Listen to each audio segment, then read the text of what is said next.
Hey guys, welcome back. So this one, I'm gonna get around to doing the suspension upgrade. Also got a bit of upgrades to the tyres as well, because we need to do it because it is getting GVM upgraded. But for now, we're just gonna get the kit installed. Worry about the sign off on GVM later on. Got a trip that I want to do next coming weekend. Not sure if I'm going to be changing up suspension with shocks and stuff, so I'm just going to leave it not signed off yet, and then once we get the answer on that one, we'll sign it off. But for now, end up going down, seeing the boys at ARB, got the springs and the shocks all put together.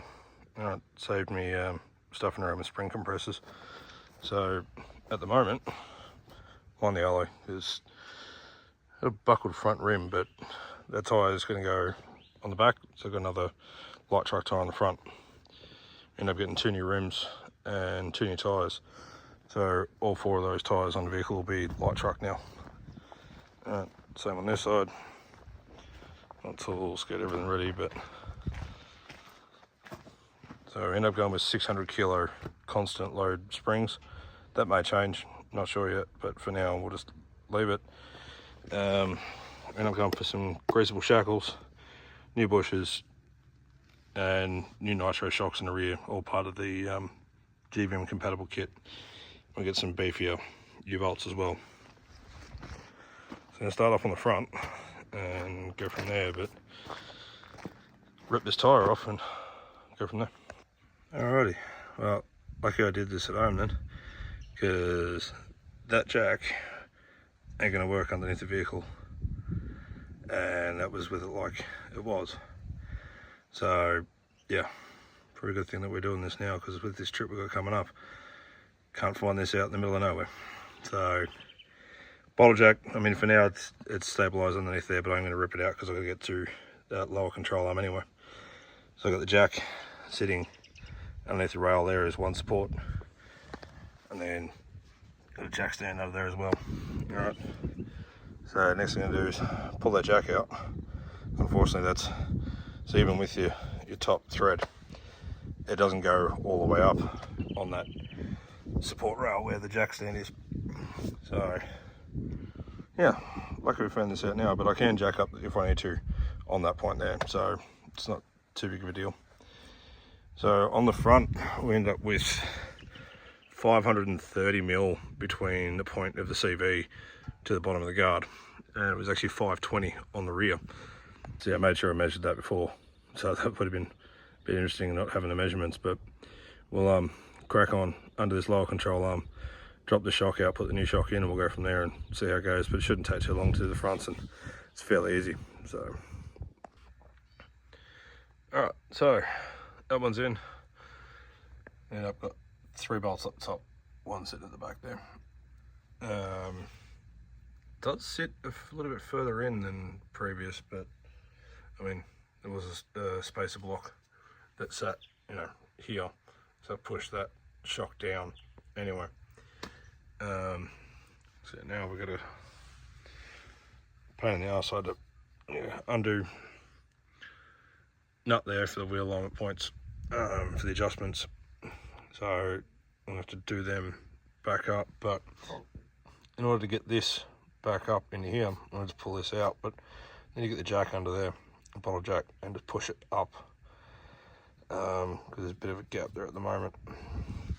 So yeah, fairly easy to get in and out, bit of prying, and just under that plate there's 1 and 2 bolts under there, so you have to undo that plate to move that around so you can get that bolt out there.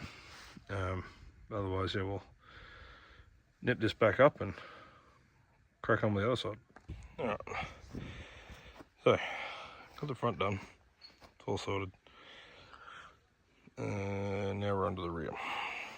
So the first step on this one, I have to undo the U-bolts, and then drop the diff down, take out, you've got a shackle down the end there, top, bottom bolts and the shackle.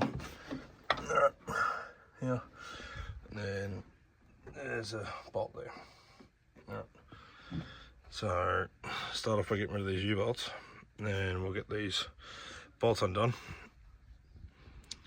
and hopefully just slide the new loose springs in. And the magic of YouTube, we're on the other side. No, I stupidly forgot to record that side. So already got that side in. Now got the bump stop out, right, sitting there. Now I've got undone the shackle down the back end, undone the front dam. Right. Now what I've been doing is actually supporting the diff with the floor jack. I've got the high lift jack supporting up there. So thinking I'm gonna have to extend these brake lines, because yeah, there, that's full stretch at the moment. So, but we end up during the week we got the diff breathers in. No, didn't film that because it's fairly straightforward. Just remove the old plug slash diff breather there, run hose, follow the chassis. All right, and then up into engine bay. Now that'll end up being a four port by the time we'll get a Y piece for the front diff and for the transfer case and transmission. So at the moment it's yeah, I've got one for the rear diff, two for the front diff in 3 ports, so I get a Y piece for that, and that'll be, what's that? That'll be 5 connections into 4. Well, rear diff, front diff by 2, so that makes 3. Transfer case, and then front diff, no, so 6. 6 ports into 4. So we need 2 Y pieces for that one. But luckily, somewhere in town has it, because otherwise it'd be an order-in job. Alright, so for now, I'm just going to remove that bolt, and then come down, remove the shackle.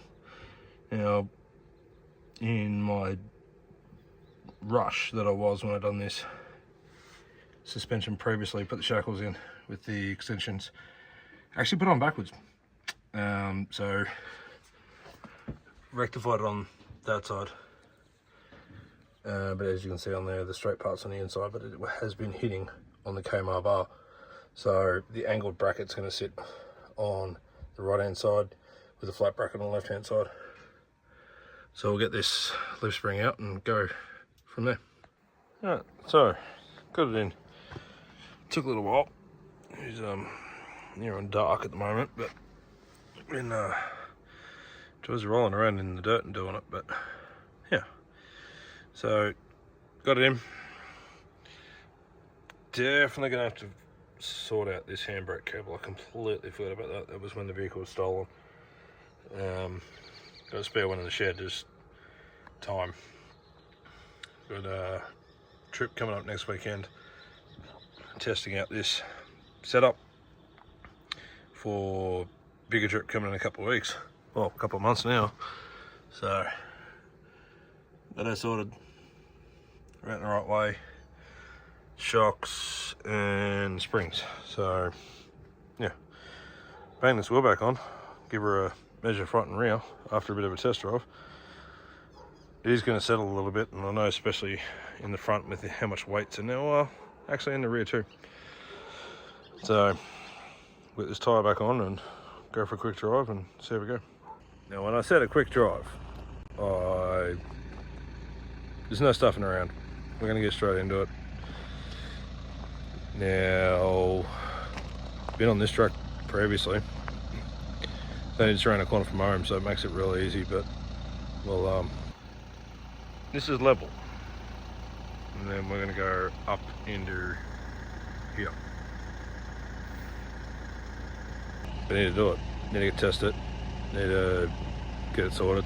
And this is the closest spot that I can think of that we're going to test it. So we'll get into it and go from there. Alright, so 4-wheel drive low, diff lock on, and I'm just going to send it. That's all I really can do.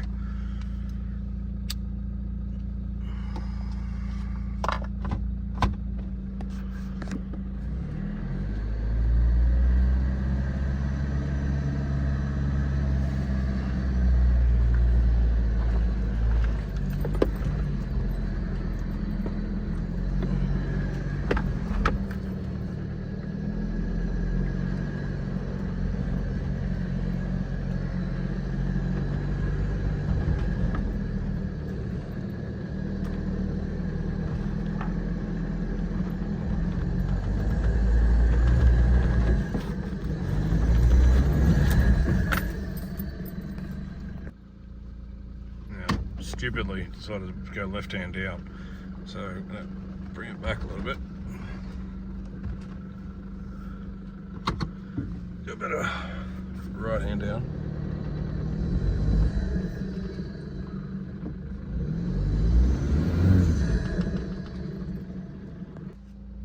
Now I'll come back a bit more. We'll try again. That's better.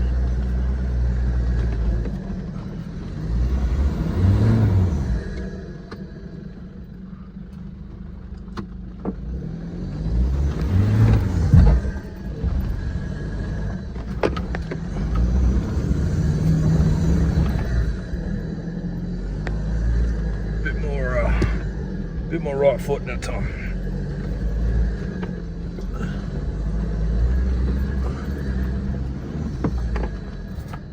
And we're up. So, definitely babied it a bit too much. Needed that more right foot. So, yeah, that's where we're at. We'll get it home, do another measurement in a couple of days, and I doubt we're going to keep the 100mm on the rear and 40mm on the front, but we'll see. So, thanks guys.